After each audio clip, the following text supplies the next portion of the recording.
एसटीएसपी news Bangla চ্যানেলে সবাইকে স্বাগত। আপনাদের সঙ্গে আমি মল্লিকা।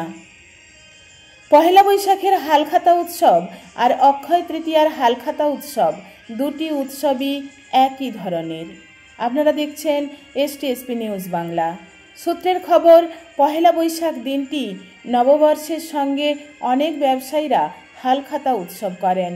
ঠিক তেমনি অক্ষয় তৃতীয়ার দিনটিকে আবার আরও অনেক ব্যবসায়ী হালখাতার উৎসব করেন, যদিও দুটি উৎসবই একই ধরনের। পহেলা বৈশাখ দিনটি নববর্ষ উদযাপন করে বিভিন্ন সংগঠন আর ব্যবসায়ীরা মন্দিরে নতুন হালখাতার পুজো দিয়ে পুরনো হিসেবে খাতা রেখে নতুন খাতায় ব্যবসা বাণিজ্যের লেনদেন শুরু করেন। জানা গিয়েছে, দোকানে দোকানে খরিদ্দারেরা আসেন পুরানো বছরের বকেয়া টাকা জমা দিতে। ব্যবসায়ীরা আন্তরিকভাবে খরিদ্দারদের মিষ্টি ঠান্ডা পানীয় দিয়ে আন্তরিকভাবে আপ্যায়ন করেন। তাদের দোকানের নামে লেখা ক্যালেন্ডার, সুন্দর ব্যাগ ও মিষ্টির প্যাকেট ব্যবসায়ীদের পক্ষ থেকে দেয়া হয়। শুধুমাত্র বাকির খরিদ্দার যে আসেন তা কিন্তু নয়, সারা বছর যারা দোকানে লেনদেন কিংবা জিনিসপত্র কেনাকাটা করেন তাদেরও আপ্যায়ন করা হয়। এই উৎসবকে আবার অনেকে হিসাব নিকাশের উৎসব বলেন। অক্ষয় তৃতীয়া হিন্দুদের একটি পবিত্র দিন, আবার শুভ দিনও। যে কোনো ধরনের শুভ কাজ করার দিন। প্রিয়জন ও প্রিয় মানুষের সুখ সমৃদ্ধি ও বাড়ির সমৃদ্ধির জন্য বিভিন্ন মন্দিরে পুজো দেন। আর ব্যবসাদাররা সারা বছর ব্যবসার অগ্রগতির লক্ষ্যে দেবতার কাছে প্রার্থনা করেন।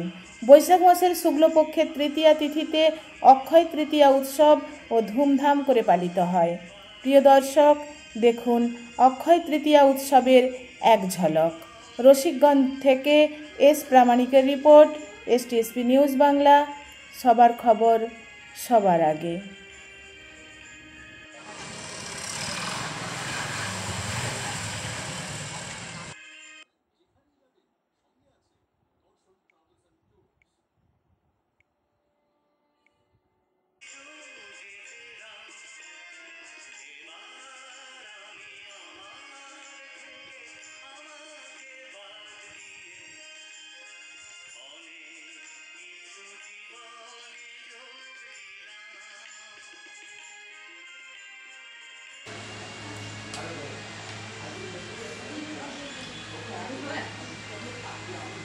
এই ব্যাগটা ঘুরে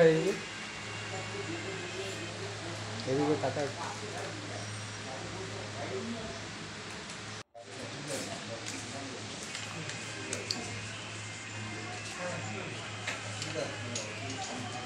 না আমি শরীর খারাপ না